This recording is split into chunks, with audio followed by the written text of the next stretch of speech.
I'm Seung. I'm a Korean person with brown hair, glasses, and a floral shirt. I'm reading a short story, Shimhyun and the Ocean God. They usually send maidens. The ocean god's voice is a deep and resonant drawl. The whole palace smells of brine and sea life, like the fish market back in Inju.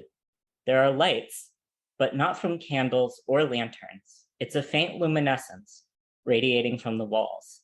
Shimhyun has his forehead pressed to the cool stone of the palace floor, but even if it was raised, he could not see the throne clearly from this distance. What is your name? I am known in the village as Shimbongsa, Shim the blind, and only for the past 10 years since his eyes clouded, but the village must not remember him as he was before. He doesn't let his true name leave his tongue. I'm sorry, he says, speaking to the stone tiles. Each one is carved with patterns and inlaid with pearl. He can tell by moving his fingers over them. The merchants at Indangsu meant for my daughter to be your bride, but I took her place in the coffin and they threw me into the sea instead. I have a whole city of unwanted daughters down here. If I married all of them, I wouldn't remember their names. The ocean god sounds bored.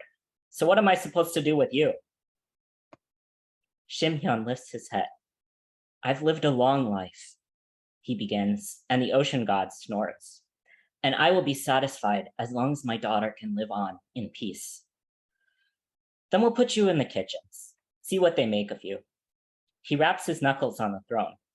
7, show this man to the servants' quarters. A hand takes his arm. Thank you, young man, says Shimhyun. The grip slackens in surprise at being addressed. Shimhyun does his best to examine his guide. Short and slender, but the boy holds himself with the poise of an adult, perhaps around his daughter's age. The fabric of his jogori is of fine silk. Watch your step, Ajashi. Shimhyun had to leave his cane behind when he climbed into the coffin meant for his daughter, but he can feel the ground beneath his worn sandals go from stone to packed sand as they pass through a courtyard. The sea swirls above the palace in a distant roar kept back by the ocean god's magic. And why are you here, young man? Call me 7.